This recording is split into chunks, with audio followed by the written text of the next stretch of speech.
Welcome to r/Am I the Butthole, where OP's friend is a genuinely terrible teacher. Am I the butthole for telling my wife's friend that I don't have to see her in the classroom to know she's a horrible teacher? My wife's friend was at our house for dinner. She's a teacher and she complains about it a lot. She says the parents are impossible to deal with. The administration is not supportive, everyone has an opinion on curriculum, and the kids don't listen. I'm including these complaints for context for you guys. She told my wife that she was working on her lesson plan for February and Black History Month, and that she was making a fact sheet for Martin Luther King Jr. for her kids. Our son, who's a huge Star Trek fan, said that she should include the fact that Martin Luther King Jr. was a Star Trek fan. My wife's friend, with a very patronizing tone and expression I might add, said that maybe he would have been if he'd still been alive when it aired. My son said that MLK Jr. was alive when the show was aired, and that he used to watch it with his daughters. My wife's friend said that Martin Luther King Jr. died before the show aired. I told her that she was wrong and my son was right. She said that I was a perfect example of a parent that can't acknowledge when her child was wrong. I said, no, you're a perfect example of a teacher that assumes she knows everything and can't connect with her students because she doesn't respect them. My wife forced us all to change the topic. After dessert, I pulled up a video on YouTube where Nichelle Nichols was discussing talking to Martin Luther King Jr. about Star Trek. Okay, I have to stop reading here because this is a super important point. Nichelle Nichols played Uhura on Star Trek, and she actually made history by being the very first interracial kiss on TV between her and William Shatner. So Star Trek was literally groundbreaking for the African American movement, so it feels super relevant, and this is actually a really interesting talking point that the teacher could have brought up to the students. Actually, I have to wonder if that's part of the reason why Martin Luther King liked Star Trek. Anyways, I just wanted to share that little bit of history. Back to the story. I showed the video to everyone. My wife's friend asked why I couldn't let the topic lie.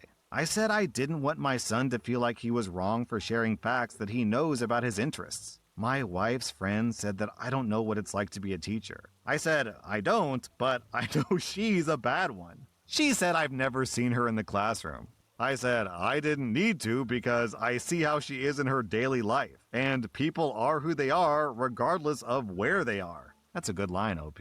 So my wife's argument is that I'm a butthole for bringing the topic back up after it was settled. She said I could have played the video for our son after her friend left and taught him about giving others grace and not needing external validation. I disagreed and think it's important our kid knows we'll always stand up for him. So am I the butthole?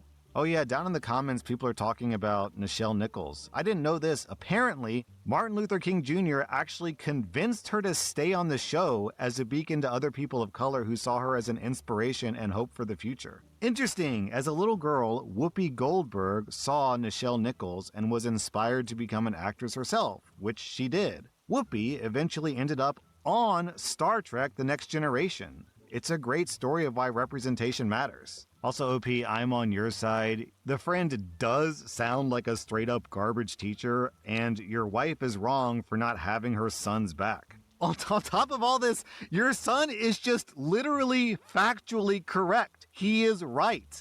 The wife's friend only wants the matter settled when she seems like she's the right one. But now that you seem like you're the right one, suddenly it's bad to bring up the topic again. A bunch of hypocrites, man. OP, you and your son get 0 out of 5 buttholes. I'm giving the wife's friend and your wife 1.5 out of 5 buttholes. Actually, you guys, I just fact-checked what I said about that being the first kiss on TV. And to be clear, it's not the first interracial kiss on TV, but it is the first scripted interracial kiss on TV. Am I the butthole for leaving my mom at the airport with no ticket and no plan? My mom was abusive growing up. It got bad enough that at the age of 12, I left home through the courts and moved in with my dad. That decision fractured our family. On the court paperwork, under the name of child, my mom wrote something like, I have no son. I've carried that with me ever since. I had little contact with her after that. Briefly at 17, again in my early 20s, and not consistently until much later. I'm now almost 40. I spent over 20 years drinking heavily and finally got sober in 2018, which is when I made an effort to reconnect with my family, including my mom. She's closer to 70 now and has zero contact with 2 of her 3 kids. Reconnecting wasn't easy. When I asked if she ever reflected on the abuse, she told me that I was an adult and I needed to let it go already. That was a turning point. I realized any forgiveness would be one-sided. If I wanted peace, it was on me. Since then, our relationship has been rocky but present. We've had family reunions and even traveled overseas together for 3 weeks. We argue often, usually over small things, but we stayed in contact until this. Last summer, I invited her to my city to see a band that she's loved since I was young.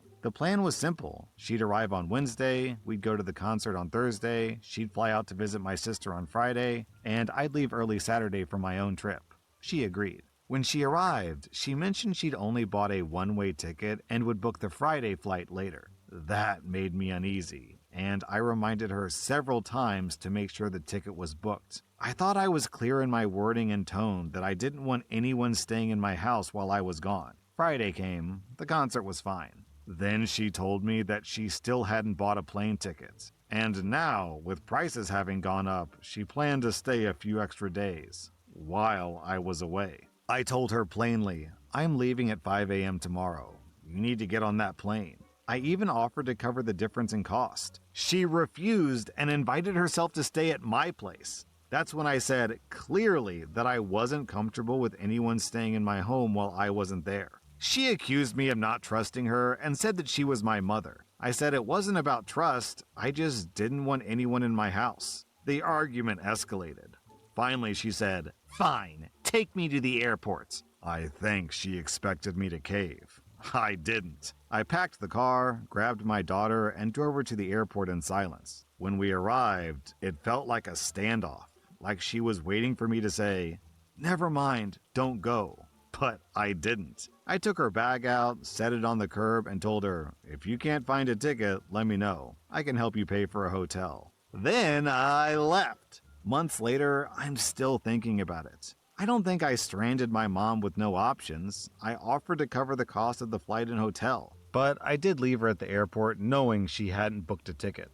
Am I the butthole? This can just be summed up with that popular phrase, poor planning on your part is not an emergency on my part. So, tough luck.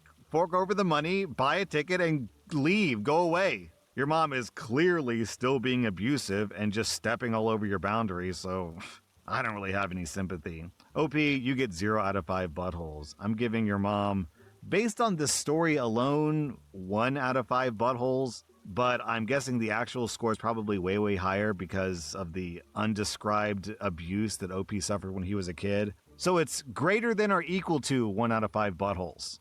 Am I the butthole for spilling hot sauce on my sleeves and teaching my nonverbal cousin not to bite? Before you say anything, it was just Tapatio, not ghost pepper or scotch bonnet or anything. I have a 4-year-old cousin who's nonverbal.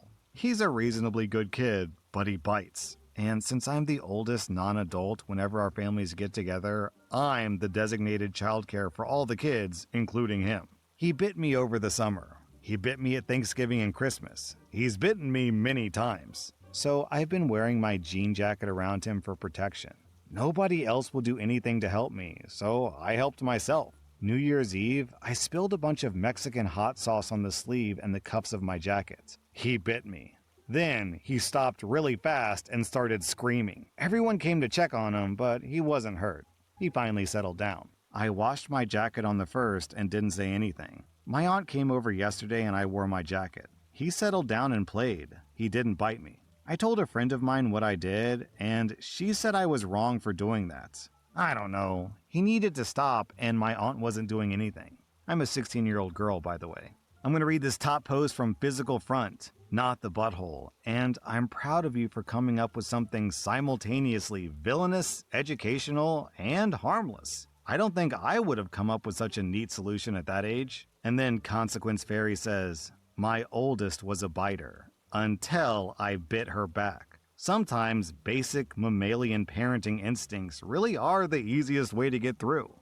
Am I the butthole for threatening to stop contributing to my stepson's college fund after my wife said that he's not our son? We got married in our mid-30s. I was single, and my wife was a single mother of a 3-year-old son. The boy's biological dad is totally absent since the divorce, and neither does he give any child support, so I was supposed to totally take his place as the father of that child. I had no issues, mainly because he was just 3 at that time. I believed he would surely accept me as his dad. Things went smoothly, as I expected, for the next 6 to 7 years. Currently, we're in our mid-40s and the kid is now 14 years old. As he grows, he started arguing, questioning things, basically doing all sort of parent-child things that a teen normally does. I tried to be the best dad since day one, but for the last 4 to 5 years, whenever a quarrel happens with our kid and I try to involve myself in it, my wife shuts me up by saying things like, "Don't get between me and my son. I know him best. He's my child," etc.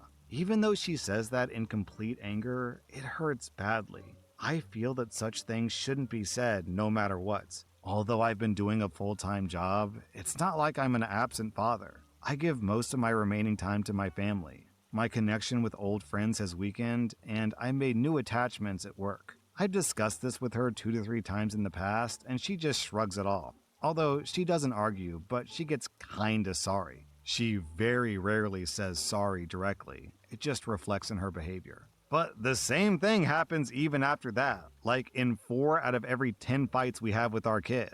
The same thing happened last week. This was the final breaking point, and I made her sit and talk last Sunday for an hour when our son was out. It quickly turned into a fight between us, and I told her that if he's her son and not our son, then all of his financial responsibilities are hers as well. And she shouldn't be really expecting me to put monthly money into his college fund as well, because she's her son, right? To be clear, we both make money. We started saving for his college fund 2.5 years ago. Until now, both of us have contributed towards it monthly and equally. I'm thinking of not putting any money into it until she apologizes. I know it sounds like I'm punishing our son, but I'll just be secretly saving that money elsewhere until then. So, am I the butthole? She's highly upset. Yeah, she's a hypocrite. It's her son when it helps her, and it's our son when it also helps her. So, you get the worst end of the stick in every situation. OP, you get 0 out of 5 buttholes.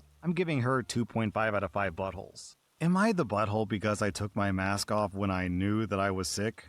My wife and I were traveling, and I happened to catch COVID. We had no option but to travel home with me being sick. I wore a mask and distanced myself from people as much as possible. At the airport, I sat in an area where there was no people. But I could see this boomer staring at me, and I knew that he was itching to say something about my mask. Eventually, he worked up the courage. He walked over to where I was and sat down next to me and started telling me all about how masks were ineffective and I shouldn't be scared of catching a cold at the airport and stuff about immunities, blah blah blah, all the regular BS that they say. I pulled the mask down, leaned in, looked him in the face and said, "I have COVID and I'm trying not to get everyone else sick." My wife said that I'm the butthole for pulling my mask down and talking to him so close when I knew that I was sick. I say, F him. Also, people keep asking what he did. He just kinda looked at me with this smug look and walked away.